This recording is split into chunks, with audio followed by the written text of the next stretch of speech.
Mi hermano, buenas noches. Quiero que me acompañen en sus Biblias para comenzar al libro de los Salmos, capítulo 51.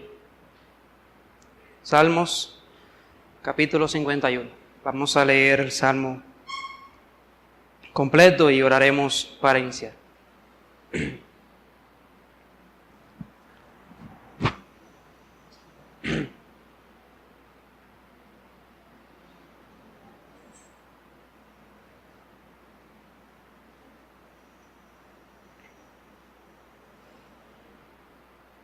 Salmos, capítulo 51. Leo. Ten piedad de mí, oh Dios, conforme a tus misericordias. Conforme a la multitud de tus piedades, borra mis rebeliones. Lávame más y más de mi maldad y límpiame de mi pecado. Porque yo reconozco mis rebeliones y mi pecado está siempre delante de mí.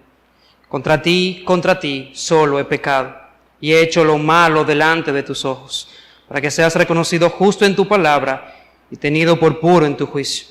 Ya que en maldad he sido formado, y en pecado me concibió mi madre. Y aquí tú amas la verdad en lo íntimo, y en lo secreto me has hecho comprender sabiduría. Purifícame con hisopo y seré limpio. Lávame y seré más blanco que la nieve. Hazme oír gozo y alegría, y se recrearán los huesos que has abatido. Esconde tu rostro de mis pecados y borra todas mis maldades. Crea en mí, oh Dios, un corazón limpio y renueva un espíritu recto dentro de mí. No me eches delante de ti y no quites de mí tu Santo Espíritu. Vuélveme al gozo de tu salvación y espíritu noble me sustente. Entonces enseñaré a los transgresores tus caminos y los pecadores se convertirán a ti. Líbrame de homicidios, oh Dios, Dios de mi salvación. Cantarán mi lengua tu justicia.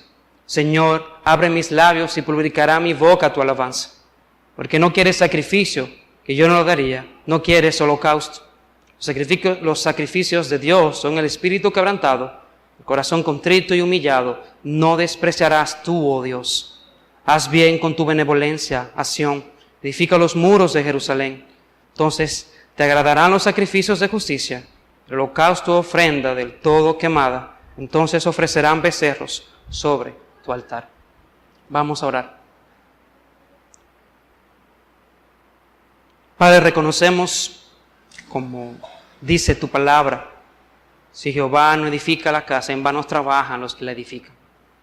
Por eso, Señor, te pedimos en esta noche que tú nos asistas, que tú hables, oh Señor, a nuestros corazones, que tú santifiques y purifiques nuestros oídos, nuestras conciencias, oh Dios. Que elimines cualquier distracción, cualquier situación de pecado que nos haga apartarnos de tu palabra. Que tú, Señor, puedas en esta noche hablarnos, seguir transformándonos de gloria en gloria como tú has dicho. Padre, que este instrumento, no sus pecados y sus debilidades, no sean excusa para que tu palabra sea predicada. Porque confiamos, oh Señor, en tu poder, y es en la obra de Cristo que te pedimos esas cosas, y te damos gracias. Amén. Bien, hermanos, antes de iniciar, quiero mencionarles que este sermón de Salmos 51 que he tomado ha sido un conglomerado de recursos de la página de Deseando a Dios. Y realmente cómo Dios puede hablar a través de eso, ya que nunca buscamos originalidad en las cosas, sino fidelidad. Y no podemos eliminar cómo Dios ha bendecido a hombres a través de la historia que nos han llevado a la cruz. No son sus pensamientos, son los de Dios. Y Dios usa instrumentos. Aclarando ese punto, quiero comenzar, como ya hemos escuchado anteriormente, que cuando hablamos acerca de los salmos, hermanos, la palabra, así mismo como salmos, es sustantivo y en esencia denota alar cuerdas. Hemos escuchado esto constantemente y esto se aplica a una asociación con un acompañamiento musical. Estos salmos constituyeron el libro de himnos antiguos de Israel, inspirados por Dios, el cual definía el espíritu y contenido apropiado de adoración. A lo largo de las edades, los salmos han retenido su propósito original, el cual es producir alabanza y adoración apropiadas a Dios. Los salmos son el lenguaje del corazón del creyente también. Sea para lamentarse por el pecado, para expresar la sed de Dios o regocijarse en Él. De los salmos aprendemos cómo pensar en el desánimo y la culpa, y de los salmos aprendemos cómo sentirnos en momentos de desánimo y en momentos de terrible arrepentimiento también. Los salmos nos muestran cómo estar aún desanimados para bien y cómo arrepentirnos para bien. Y es en este salmo, hermanos, capítulo 51 que hemos leído, es el principal salmo penitencial escrito por David, un hombre usado por Dios que hemos escuchado mucho de él. Este relata su arrepentimiento. Para entender de dónde viene ese salmo, tenemos que entender lo que es el contexto, lo que pasó. Y es que este relata su arrepentimiento después de haber pecado, tomado a Betsabé por mujer. Esto podemos encontrarlo en 2 Samuel, capítulo 11 y capítulo 12. Por el tiempo vamos a hacer una breve reseña acerca de lo que había acontecido. Y es que en estos capítulos podemos ver que en tiempo de guerra David manda a Joab y con él sus siervos y todo Israel a la guerra. Y vemos cómo él se queda en el palacio. Primer orden, como rey, no va a la guerra, se queda en su palacio. Y él, mientras paseaba en el terrado, pudo ver a lo lejos una mujer que se bañaba. Vemos entonces cómo él, al preguntar por ella, le dicen que es esposa de Urías, uno de sus soldados. Entonces, David, a pesar de saber eso, de saber que le habían dicho que esa mujer tenía esposo, que esa mujer tenía ese esposo y que estaba en la guerra, que pertenecía a los hombres de la infantería que él tenía, él aún así manda a buscar a esta mujer. No solo manda a buscar, sino que comete pecado y se acuesta con ella. Como consecuencia, la mujer queda embarazada. Betsabé queda embarazada de David. David, al saberlo entonces, aún en su pecado, engendra otro pecado. Y es que manda a buscar al esposo, Urías, que está en la guerra, lo manda a buscar con el propósito de que éste le informara de la guerra, pero al mismo tiempo que pudiera estar con su esposa, con la esposa de él, para así intentar tapar el pecado que había cometido. Mas este se encuentra a Urías llegar e informar acerca de la guerra, como él comparte con él, y manda a Urías a que vaya a su casa a descansar. Mas este le declara a David que cómo irá a descansar o a festejar en su casa, a estar tranquilo, cuando sabe que sus compañeros están luchando. Y al mismo tiempo, como rey, ¿cómo yo haría eso? En ningún momento. Le dice entonces cómo él se queda en el palacio. Entonces, al ver entonces David que no puede completar entonces ese pecado, él trata de convencerlo, aún quedándose otros días, comiendo con él, trata de emborracharlo para que él tome la decisión de irse a descansar en su casa. Mas dice la palabra de Dios que él, aún en ese estado, él se queda firme ahí y duerme en el palacio, no va a donde su esposa. David entonces, al ver que no puede cubrir ese pecado, comete otro pecado. Dice entonces como él manda una carta a Joab, que es el capitán, la guardia en ese momento, y manda en esa carta a poner al mismo Urías al frente de la batalla. Él manda esa misma carta con Urías a Joab, para que entonces él al leerla ponga entonces a Urías delante. Como sabemos, Urías como fiel lleva la carta, se le entrega a Joab y él, como es su mandato del rey David, él lo cumple. Pone Urías adelante y termina la historia mencionando cómo él muere en combate. Más adelante, en el capítulo siguiente, vemos cómo Natán, el profeta de Dios, estaba redactando una parábola que coincidía con su hecho vil. Una parábola que le estaba mostrando a través de esta parábola a David su pecado. David se quebranta y confiesa su pecado. Al ver cómo esa parábola Dios la usó para mostrarle en él el pecado que él había cometido. El pecado contra el Señor. Dice entonces, en los últimos versos, el Señor, entonces Natán sorprendentemente, dice: el Señor ha quitado tu pecado, David. No morirás. Sin embargo, por cuanto con este hecho has dado ocasión de blasfemar a los enemigos del Señor, ciertamente morirá el niño que te ha nacido. Eso podemos verlo en 2 Samuel 12, de 7 al 15, que hemos estado resumiendo. Y es en este contexto, hermanos, tenemos a un hombre que ha pecado constantemente, como un pecado lo ha llevado a otro.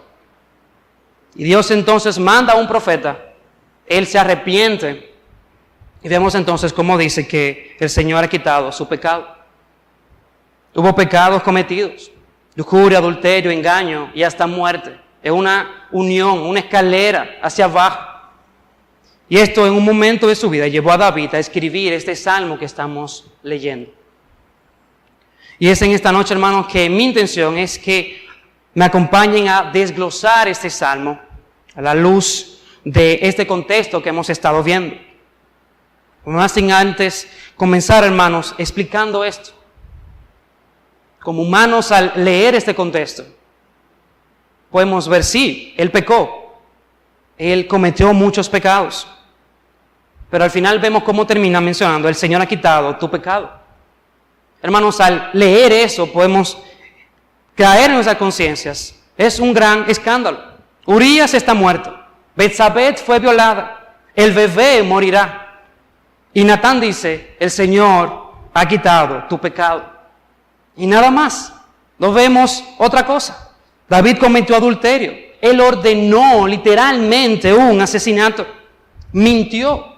Él despreció la palabra de Dios. Él dio ocasión de blasfemar a los enemigos del Señor y el Señor quitó su pecado, como dice 2 Samuel 12, verso 3.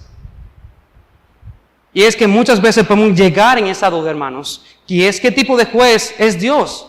Esto usted no puede olvidar, o mejor dicho, simplemente una violación, un asesinato y una mentira. Los jueces justos no hacen eso. Tiene que haber una justicia. Al pensar, podemos ponernos en la posición a lo mejor de los familiares de Urías.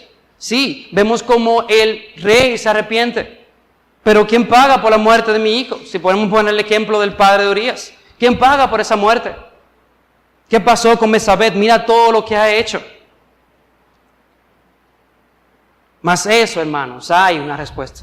Y es que podemos tomar, como título, el indignante paso por alto de Dios con esto. Mas la palabra de Dios explica esto. Y eso podemos encontrar en Romanos capítulo 3, del 25 al 26. Y eso es lo que Pablo nos dice en ese pasaje. Esa es una de las declaraciones más importantes en la Biblia para comprender cómo Cristo se relaciona con los salmos y con el Antiguo Testamento en general.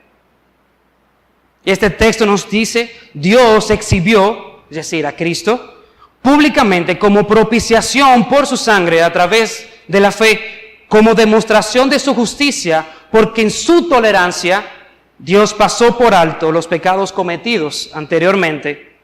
Es decir, hermanos, esto es exactamente lo que 2 Samuel 12:13 nos dice, que Él pasó por alto el pecado de David. Verso 26 nos dice, para que demostrar en este tiempo su justicia, a fin de que Él sea justo y sea Él que justifica al que tiene fe en Jesús.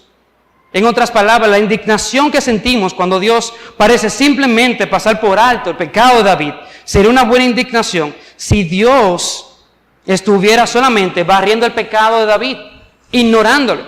Pero no es así. Dios, desde la época de David, ve siglos adelante la muerte de su Hijo Jesucristo, quien moriría en lugar de David, de manera de que la fe de David en la misericordia de Dios y en la redención futura de Dios une a David con Cristo. Dios no pasó por alto lo que hizo David. Dios mató a su Hijo para no tener que matar a David. Los pecados de David fueron clavados en Cristo y Cristo sufrió esos pecados. En Él estaba todo eso. Y David creyó en aquel que vendría.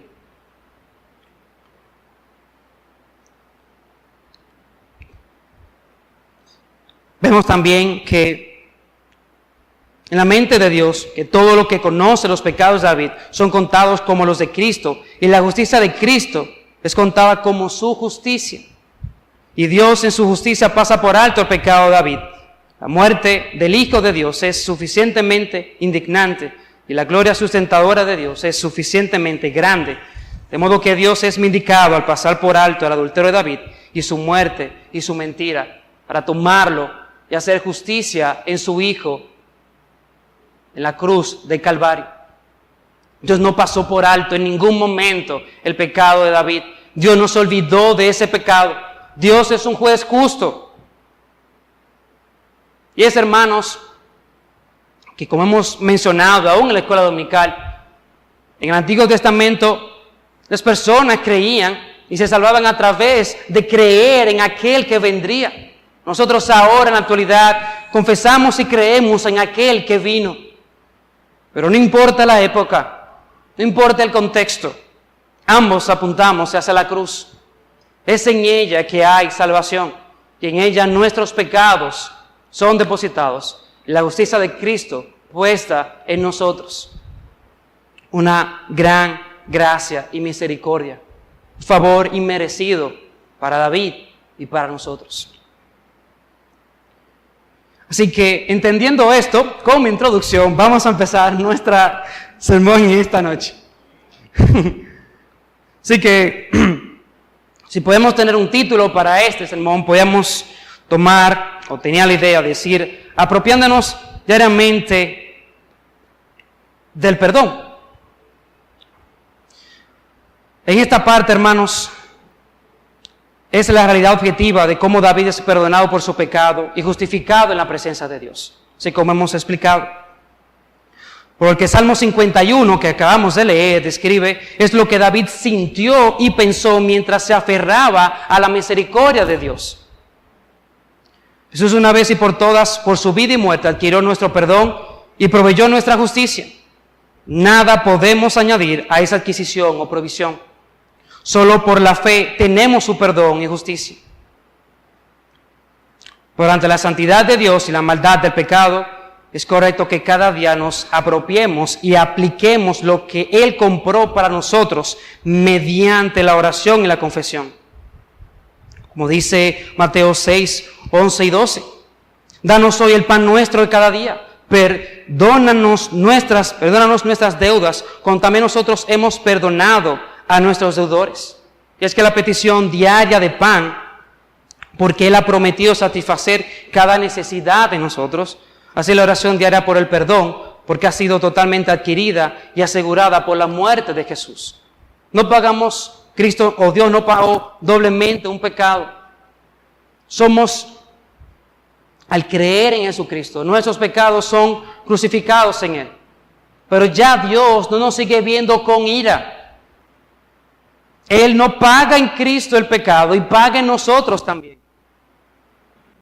Y eso, hermanos, nos debe de hacer entender que el perdón de Dios no es condicional a cómo nosotros nos portemos.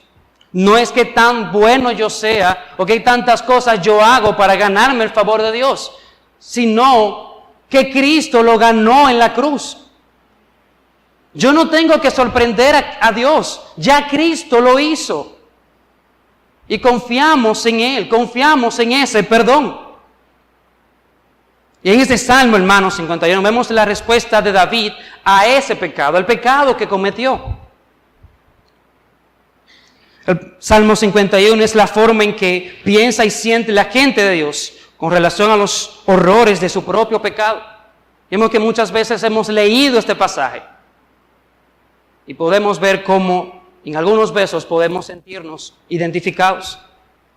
Ese es un salmo que trata acerca de cómo sentirnos correctamente, aplastados por nuestros pecados. Y es que trataré de guiarles a través de 4 de las respuestas que David dio a su pecado. 4 de las respuestas que él tomó a la luz de su pecado. Y en primer punto, hermanos, vemos que David se vuelve hacia Dios. Verso 1. Dice, ten piedad de mí, oh Dios, conforme a tu misericordia. Conforme a la multitud de tus piedades, borra mis rebeliones. Lo primero que hace David es volverse a Dios, su única esperanza. La misericordia, el amor de Dios, lo vemos en el verso 1 que acabamos de ver.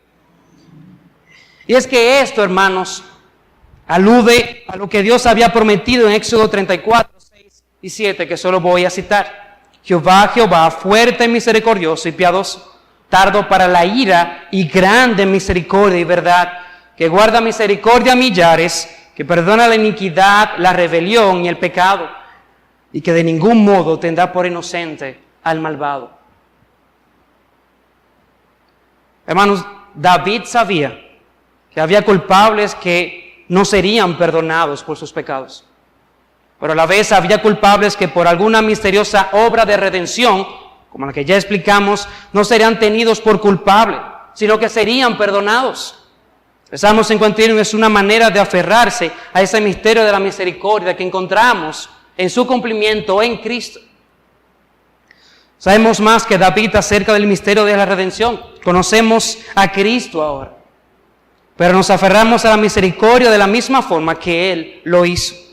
Lo primero que hace es volverse indefenso hacia la misericordia y el amor de Dios.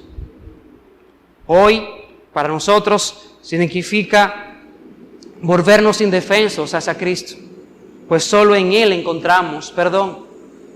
Es el primer paso que hace David. Él vuelve su rostro a Dios. Él no se queda sencillamente pensando en su pecado y lo que ha hecho. Él va hacia Dios. Número 2, vemos cómo él ora para ser limpiado. Versículo 2. Lávame más y más de mi maldad y límpiame de mi pecado. Verso 7 también nos menciona eso. Purifícame con hisopo y seré limpio. Lávame y seré más blanco que la nieve. Para entender, hermanos, el hisopo no es lo que conocemos hoy, sino que el hisopo era una rama usada por los sacerdotes para esparcir sangre sobre una casa que estaba enferma o tenía alguna enfermedad, esas personas ahí, a fin de declararla limpia. Eso podemos verlo en Levítico 14, 51, para solo marcar. Así que David toma este ejemplo y clama a Dios como a su sumo sacerdote para que le perdone y le tenga como limpio de su pecado. Y es, hermanos, correcto que los cristianos pidan a Dios que se les limpie. Cristo ha adquirido nuestro perdón, ha pagado todo el precio de nuestras iniquidades, pero ello no implica que ya no debamos clamar a Él. Este es el fundamento de nuestro clamor. Esta es la razón por la que estamos confiados de que la respuesta será sí. Así que primeramente David busca indefenso a Dios y luego ora para que Dios en su misericordia le perdone y le limpie. Punto número 3, vemos que él confiesa la seriedad de su pecado. David confiesa al menos 5 formas en que su pecado es extremadamente serio. Él lo detalla. Él no sencillamente menciona, es un pecado y cometí un error, sino que él lo explica. Primer punto, vemos que dice que no puede sacar el pecado de su mente. Está incrustado en su conciencia. Verso 3 del mismo capítulo de Salmos. Porque yo reconozco mis rebeliones y mi pecado está siempre delante de mí. Él está consciente de lo que ha hecho. Punto número 2. Dice que la inmensa pecaminosidad de su pecado es que es solo contra Dios. Es contra Dios. Natán había dicho que David había despreciado a Dios y había provocado la blasfemia contra su palabra. Así que David dice, el verso 4 del capítulo, contra ti, solo he pecado y he hecho lo malo delante de tus ojos. Hermanos, esto no significa que Betsabé y Urías y el bebé no fueran dañados por el pecado que David había cometido, sino que significa que lo que hace que el pecado sea pecado es contra Dios en primer orden. Herir al hombre es malo. Pecar contra otra persona es malo. Es horriblemente malo. Pero ese no es el horror del pecado. El pecado es un ataque contra Dios directamente, contra su imagen. Es una ofensa a Dios. Y David en este salmo lo admite en términos chocantes. contra ti he pecado. Contra ti solo he pecado. Punto 3, David vindica a Dios y no a sí mismo. No hay en David una autojustificación de lo que hizo. No se está justificando ni excusando. Verso 4, para que seas reconocido justo en tu palabra y tenido por puro en tu juicio. Dios es justificado. Dios queda sin culpa en este momento. Si Dios envía a David, hermanos, al infierno, o cualquier persona, Dios seguiría siendo justo. Dios seguiría siendo inocente. No se necesita a Dios para mandarnos para el infierno. Se necesita a Dios para sacarnos de él. Porque nuestro corazón se inclina constantemente a lo malo. Este es un arrepentimiento radical, centrado en Dios, que hace David. Así es como piensa y siente en lo que han sido salvados. Dios haría justicia, si fuera necesario, aún al enviarme al infierno, como ya he mencionado.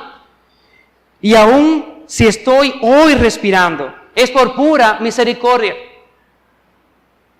Ninguno de nosotros, por más que hemos hecho, por más que hemos dejado de hacer, tenemos derecho a sentarnos aquí, a respirar, a vivir, a tener cosas a nuestro alrededor. Todo eso ha sido por gracia, no por obras. No hay algo en nosotros que nos llene de orgullo, que podamos presentarle a Dios como jactarnos de lo que hemos hecho. Sí que vemos cómo David vindica la justicia de Dios y no la suya. Él no atribuye nada a Dios, sino que menciona que aún es un pecado. Dios es bueno, Dios es justo. Punto 4, David intensifica, mejor dicho, su culpa al dirigir la atención hacia su corrupción innata. Verso 5. He aquí, en maldad he sido formado, y en pecado me concibió mi madre.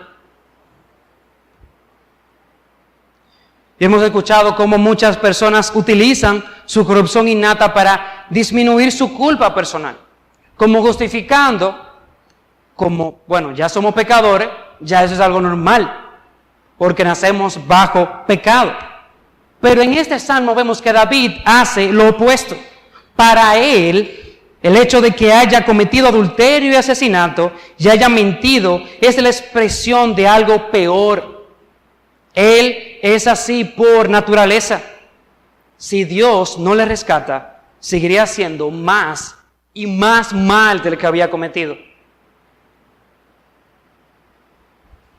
No aprendemos a hacer, hermanos, muchas cosas malas. De manera innata lo hacemos. Y nacemos en eso. Y el hecho de nacer bajo pecado no nos justifica de pecar, sino que nos recuerda que necesitamos un Salvador. Punto 5 de ese mismo acápite. David admite que ha pecado no solo contra la ley externa, sino contra la luz misericordiosa de Dios en su corazón. Verso 6 del capítulo. He aquí tú amas la verdad en lo íntimo, y en lo secreto me has hecho comprender sabiduría. Dios ha sido su maestro para David. Dios le ha hecho sabio a David. David había obrado con tanta sabiduría, entonces el pecado tomó ventaja. Y para David esto solo empeoró las cosas. En otras palabras, he sido bendecido con tanto conocimiento y tanta sabiduría. O cuán profunda debe ser mi depravación que pude pecar contra tanta luz. Y como dije minutos atrás, hermanos, lo vil del pecado es que no pecamos en principio con la persona o lo que ha pasado aquí, sino contra Dios. Aún teniendo la imagen de Dios, pecamos contra Él. Aún trayendo, que podemos ver en su palabra de Dios, cómo aún los demonios, en ninguna parte de la Biblia vemos cómo ellos ofenden, ellos insultan a Cristo, sino que aún ellos al reconocer piden clemencia. Ellos respetan, ellos saben con quién están hablando. ¿Y cómo podemos ver que aún la depravación del pecado ha llegado a tal punto de personas que quieren negar la existencia misma de su Creador? Humillar y relajar a Dios, de mencionar que no hay Dios, como dice la propia palabra de Dios. El necio en su corazón se dice eso constantemente: no hay Dios. Así que al menos de 5 maneras David se une al profeta Natán y a Dios al condenar su pecado y confesar las profundidades de su corrupción. Como hemos visto esos puntos. Ahora, como acápite número 4, vemos que David ora pidiendo renovación en su vida. Vemos que finalmente, después de volverse desamparado hacia la misericordia de Dios y orar por perdón para ser limpiado, como vimos, y luego confesar la profundidad y grandeza de su pecado y corrupción, David pide más que perdón. Pide una renovación en su vida. Él está apasionadamente comprometido con ser cambiado por Dios. Al menos en este punto, de 6 formas derrama su corazón para ser cambiado. El punto principal es que la gente perdonada por Dios está comprometida con ser cambiada por Dios. Los adúlteros, asesinos, mentirosos detestan lo que fueron y odiamos lo que fuimos. Y van a Dios buscando ser cambiados por Él. No solo queremos confesar nuestro pecado como creyentes, sino que queremos hacer lo contrario. Queremos hacer lo que es correcto y justo delante de su presencia. Así que dentro de este acápite, que él ora pidiendo renovación, como punto A, para que no se me pierdan, vemos que él ora para que Dios le confirme su elección. Del mismo capítulo, verso 11, no me eches de delante de ti y no quites de mí tu Santo Espíritu. Y podemos pensar, y sé que algunos pueden mencionar, que los cristianos que son elegidos están seguros en la soberana y gracia de Dios y no deberían orar de esta forma, como no me quites de delante de ti, porque ello implicaría que se puede perder la salvación.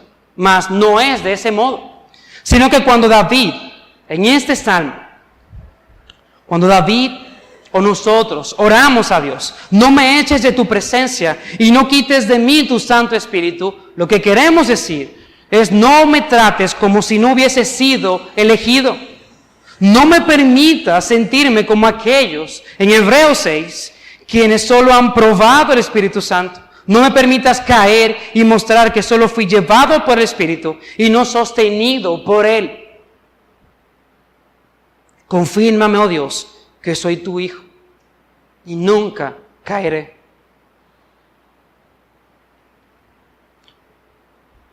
Punto número 2, él ora por un corazón y un espíritu nuevo, correcto y firme.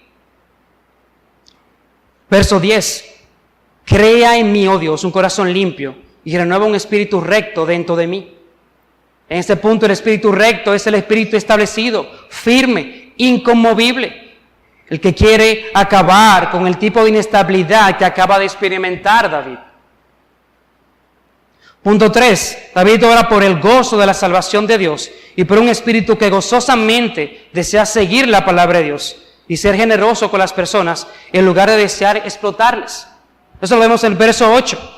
Hazme oír gozo y alegría y se recrearán los huesos que has abatido.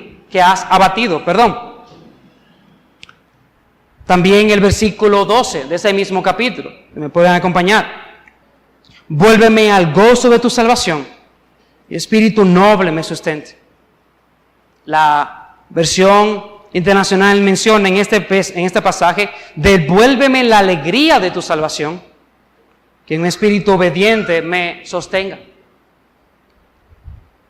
Y es aquí, hermanos, que quiero hacer un énfasis en esta noche.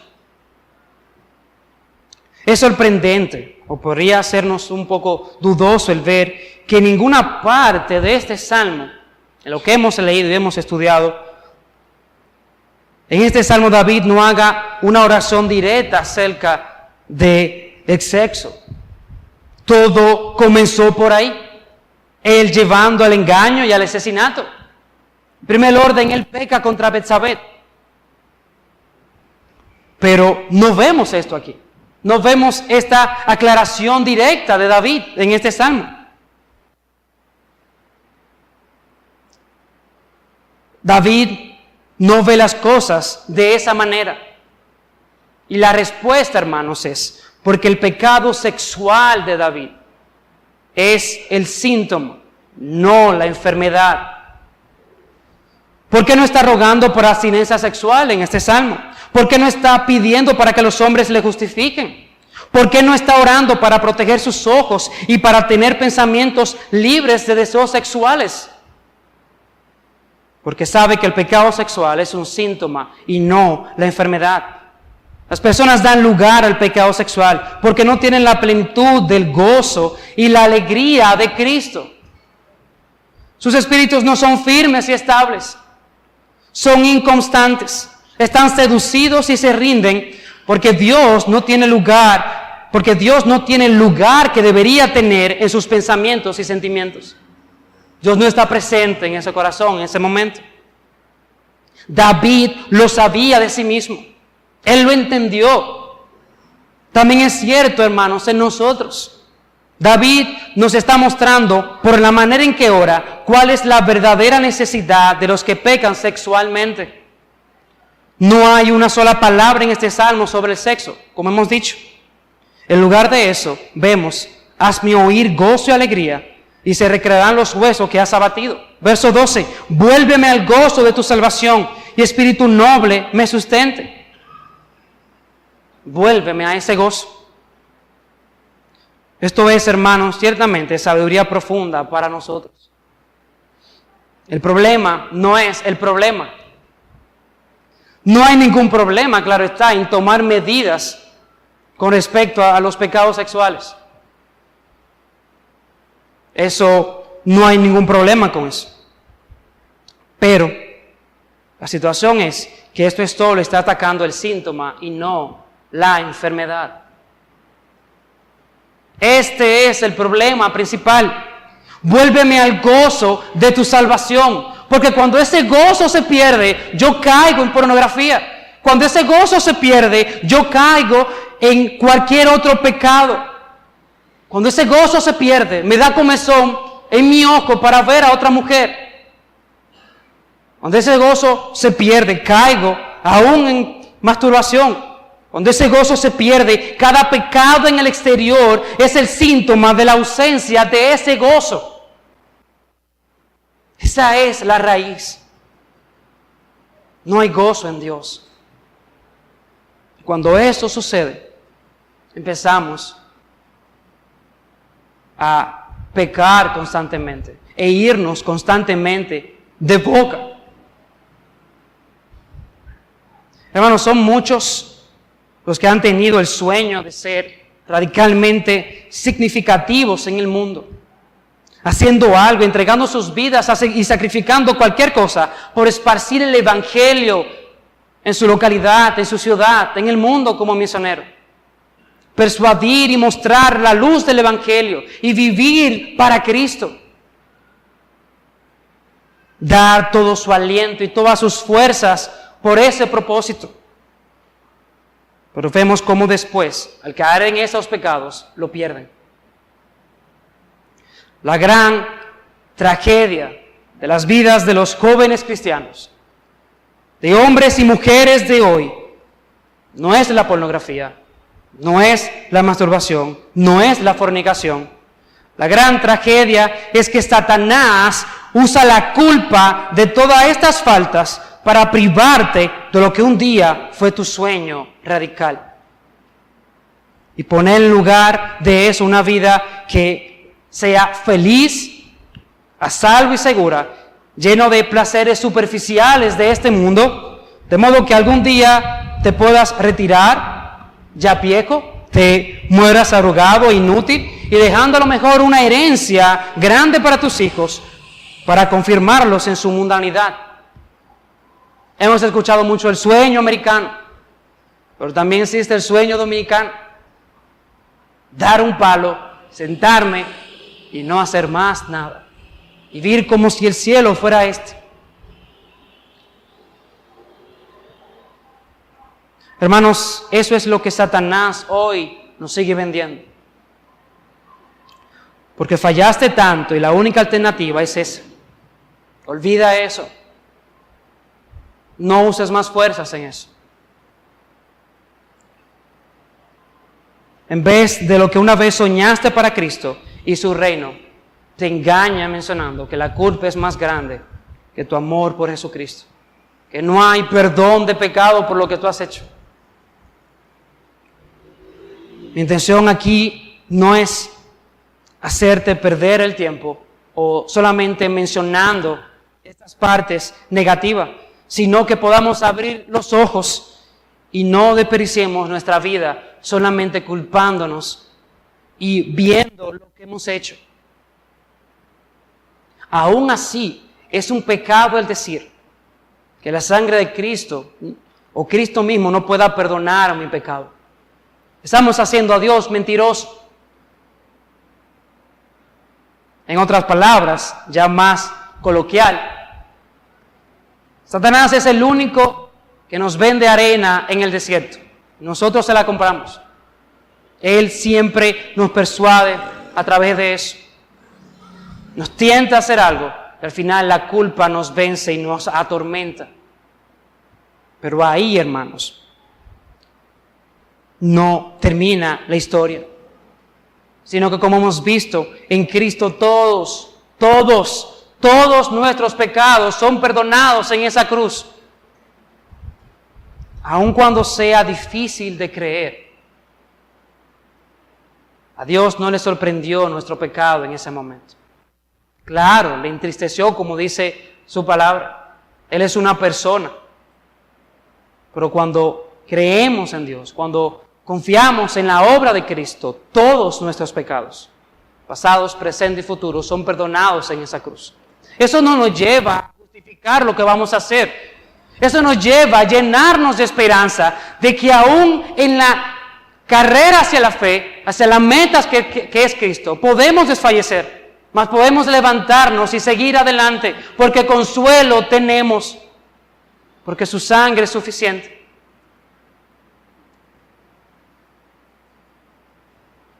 Primera de Tesalonicenses 4, 7 y 8 nos dice, pues no nos ha llamado Dios a la inmundicia, sino a la santificación. Así que el que desecha esto, no desecha a hombres, sino a Dios, que también nos dio su Espíritu Santo. Pidió a Dios que su gozo sobreabundara en alabanza. Versículo 15, volviendo a los puntos, el punto número 4 en esta parte nos dice que pidió a Dios que su gozo sobreabundara en alabanza. Versículo 15 del pasaje, Señor, abre mis labios y publicará mi boca tu alabanza. Y la alabanza, hermanos, es el resultado del gozo en Dios cuando se eliminan los obstáculos en el camino.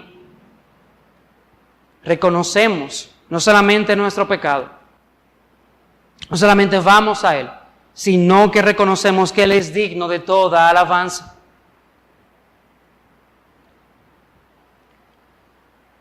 Oh Dios, vence todo lo que en mi vida mantiene mi corazón insensible.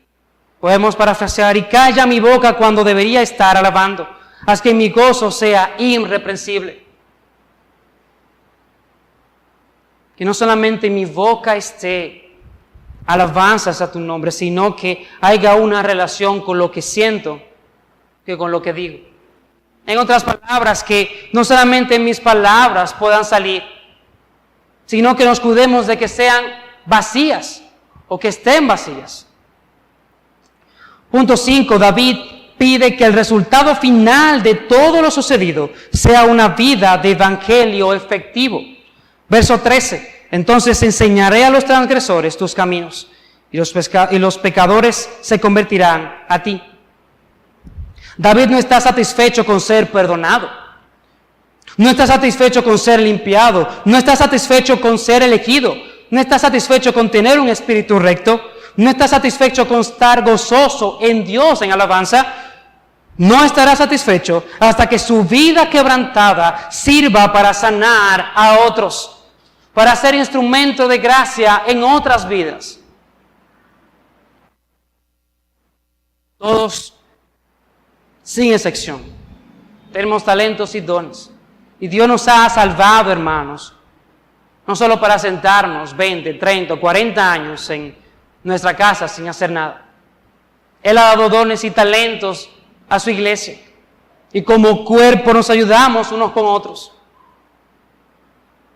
No solamente mires tu falta y tu arrepentimiento como un pecado y quedarte ahí, sino que usa eso y tu propio arrepentimiento y cómo tú saliste de ahí, cómo Dios te sanó, como un ejemplo a otros que van por ese camino.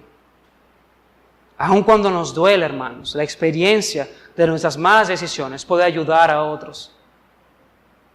Puede ayudar a otros.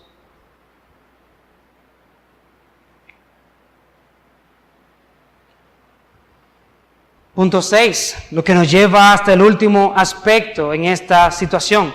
David ha descubierto que Dios le ha quebrantado. Verso 8, y que un corazón contrito y humillado es la manera de todos los hijos de Dios. También vemos eso al final en el verso 17. Los sacrificios de Dios son el espíritu quebrantado, el corazón contrito y humillado. No despreciarás tú, oh Dios. Aun cuando suena un poco contradictorio, hermanos, es un gozo tener un corazón quebrantado. Esto es fundamental para todo creyente. Ser cristiano significa ser quebrantado y contristado también. No comete el error de pensar que usted está más allá de esta vida. Es la marca de los hijos felices de Dios hasta que mueren. Sí, estamos quebrantados y contristados en todo nuestro viaje hacia la Canaán celestial. Mas, aunque muchas veces el pecado nos tome la delantera también, pero estar quebrantados y contristos no limita nuestro gozo y alabanza y testimonio a Dios. Es el sabor del gozo cristiano y la alabanza y el testimonio. Aún en nuestras flaquezas y debilidades, hemos aprendido por lección misma, aún de nuestros pecados, cómo corregir lo que había estado mal en nosotros. Dios muestra de muchas formas nuestros ídolos de nuestro corazón. Los expone públicamente. Y aun cuando muchas veces nuestro pecado ha sido perdonado, hay consecuencias que quedan. Más aún eso muchas veces nos recuerda eso, que el pasado es real, que Dios es justo y Dios a quien ama disciplina. Dios ha dicho en su palabra que Él terminará la obra que ha iniciado. En Cristo Él nos hará cada día la imagen de Él. Pero en ningún momento nos ha dicho la forma. Y es que, hermanos, nuestro corazón es una fábrica de ídolos. Una vez que reconocemos uno y lo eliminamos, nuestro corazón comienza a crear otro. Nadie está exento de ningún pecado. Por eso constantemente debemos de cuidarnos unos con otros, de ir a la palabra de Dios, alimentarnos constantemente. Nadie está exento de ninguno. Este es el aro de la gloria. Aún luchamos con nuestra carne. Vivimos en un mundo caído, con personas imperfectas a nuestro alrededor. Pero a pesar de todo eso, no solamente es negativo, sino que Dios, a pesar de eso, está a favor de sus hijos. Él no desecha a nadie que venga a Él. Y muchas veces, aún en la culpa de lo que hemos hecho, podemos caer en depresión. Podemos sentirnos agobiados por eso. Cuando lleguen esos momentos, hermano, como David, tú no necesitas recordar los buenos momentos que has pasado en tu vida. Tú no necesitas recordar días mejores que han llegado a tu vida. Tú necesitas recordar el gran Dios que tú tienes. 1 Corintios 4, 7, verso 10. Voy cerrando, nos dice, 2 de Corintios, capítulo 4, versos 7 al 10.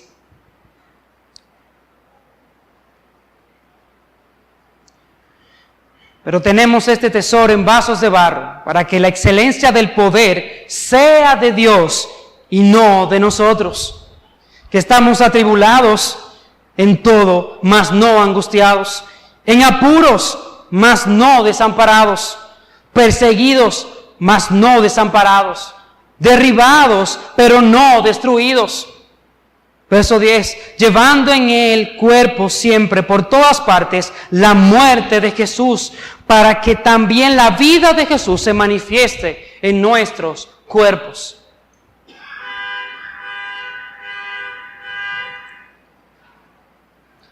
En Corintios 10, 13 nos menciona una promesa que debe estar siempre en nosotros. Nunca habrá una situación en la cual podamos estar que no podamos darle gloria a Dios a través de ella. Dios nunca nos pondrá en una situación en la cual la forma de salir sea pecado, jamás. Sino que Dios, conforme a la situación, también Él dará la solución al problema. Y debemos de confiar en Él, en su autoridad, en su poder. Él tiene control sobre todas las cosas.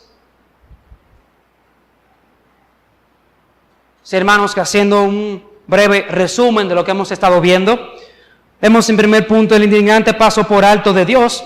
Vemos en Romanos 3, del 25 al 26, como Dios no es injusto en pasar por alto en ese momento el pecado de David, sino que en Cristo tomó y puso el pecado de David públicamente en Cristo. Y ahí su justicia fue aplicada. Vimos también apropiándonos diariamente de ese perdón. Y es que Jesús, una vez y por todas, por su vida y muerte, adquirió nuestro perdón y proveyó nuestra justicia. Nuestro pecado ha sido perdonado y en Él tenemos consuelo. Ya Él no utilizará nuestro pecado como un recordatorio en nuestra cara de mira lo que hiciste, sino que nuestro pecado ha sido perdonado y Él abiertamente nos ama en Cristo. Vimos también la respuesta como punto 3 de David a su pecado en el Salmo 51. Él se vuelve hacia Dios en primer orden, reconoce que solo en Él encuentra misericordia. 2, Él ora para ser limpiado, no solamente va a Dios, sino que pide que sea purificado. Punto 3, Él confiesa la seriedad de su pecado, no fue algo trivial. Él reconoce la magnitud de lo que ha hecho.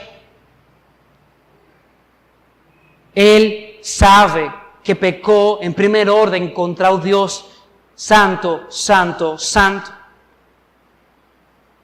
Punto 4, Él ora pidiendo renovación y que su propia vida sea usada como instrumento de Dios bajo sus propósitos redentores. Y es nuestra oración también en nosotros.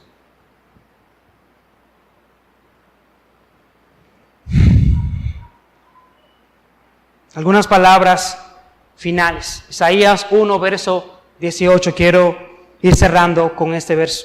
Isaías 1, verso 18. Nos dice, venid luego, dice Jehová, estemos a cuenta. Si vuestros pecados fueren como la grana, como la nieve serán emblanquecidos. Si fueran como rojos como el carmesí, vendrán a ser como blanca lana. No hay pecado que la sangre de Cristo no pueda cubrir. Eso no solo es para aquellos que somos transformados por Dios, que somos ahora creyentes, sino para que cualquier persona que hoy nos visita o nos ve a través de internet. Dios, en su sabiduría, en su poder, nos ha hablado en esta noche a través de eso. No hay pecado que hayas cometido que la sangre de Cristo no pueda cubrir. Juan 6:37 dice, todo lo que el Padre me da vendrá a mí, y al que a mí viene no le echo fuera.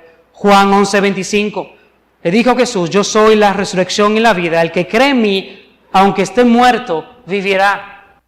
La seguridad que tenemos no es cambiar y ser buenas personas para ir a Dios. La seguridad que tenemos es que Él ha dicho que el que viene a mí, yo no le echo fuera. El que cree en mí, aunque está muerto en delitos y pecados, vivirá. Ir a Cristo. Es una invitación que Dios hace hoy y es un recordatorio a nosotros de que aún siendo pecadores, aún cayendo en el más vil de los pecados, podemos encontrar consuelo en el Dios de justicia, en el Dios santo, en el Dios que ha mostrado su misericordia a pecadores que no se lo merecen. Ese es al Dios que le servimos. Vamos a orar para terminar en esta noche.